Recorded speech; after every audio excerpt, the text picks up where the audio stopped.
Alright guys, so this is going to be a very simple and straightforward how to draw what you see. And you've got your traceable, a ruler, and a pencil. So on that traceable, and I do recommend that you start off with a line drawing, we're going to divide this into 4 quadrants. You're going to cut the length in half, and then you're going to cut the width in half, and that's going to give us 4 squares. And then you're going to do the same thing to your paper or your canvas that you're going to be transferring this to, or that you're going to be drawing from. And when we do this, we're going to be strengthening our power of observation. So we're applying these grid lines, and we're going to start to recognize where our design overlaps these grid lines.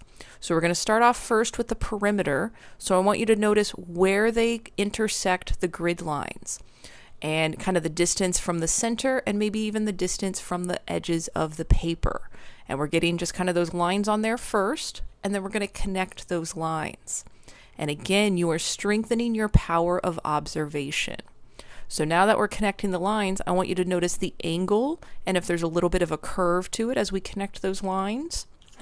And this is one of those things that the more that you do this, the more your brain understands what it's recognizing, and the easier it becomes. So be very kind to yourself in these beginning stages.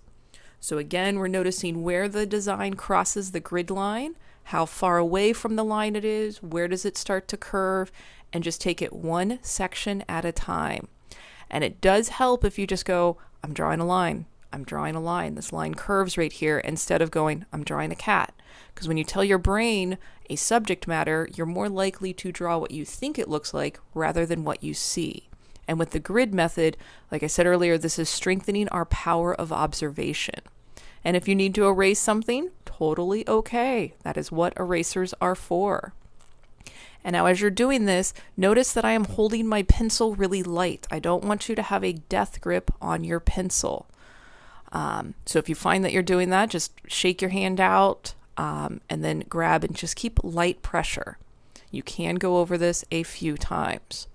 So as you start getting into the details on the face, again, I want you to start recognizing the shapes and how far each of these lines or shapes are from one of the grid lines. And you can kind of, again, see where they intersect, the direction of the line, and if you even need to kind of hover over your traceable or draw right on the traceable so you kind of understand the shape, go ahead and do that. There is no absolutely right or wrong way for doing this. Now, if you see any artwork that is photorealistic, hyper-realistic, that looks absolutely perfect, that artist is very much likely using this grid method. But they're probably doing a much smaller grid to where they're going to put a 1-inch or a 1/2-inch grid on their photo and then do the same thing on their canvas and go square by square. So if you do kind of like this drawing style, research the grid method. YouTube and Google, there are tons of information out there. And this is a way that you can get photorealistic artwork.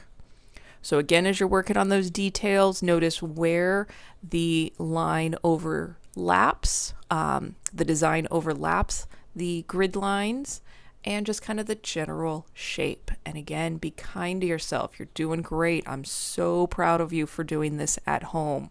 This is the first step of learning how to draw, and your future self is going to be so proud of you for starting right now. So good job. Now, once you've got your design on there, if you want to go back around and kind of solidify the design with a little bit more pressure and a darker line, go right ahead and do that. If you don't feel like you need to do that and you like the lighter lines, go ahead and jump right into your painting or colored pencils or whatever you're going to be doing next. So I hope you enjoyed that little tutorial, and happy drawing. Cheers.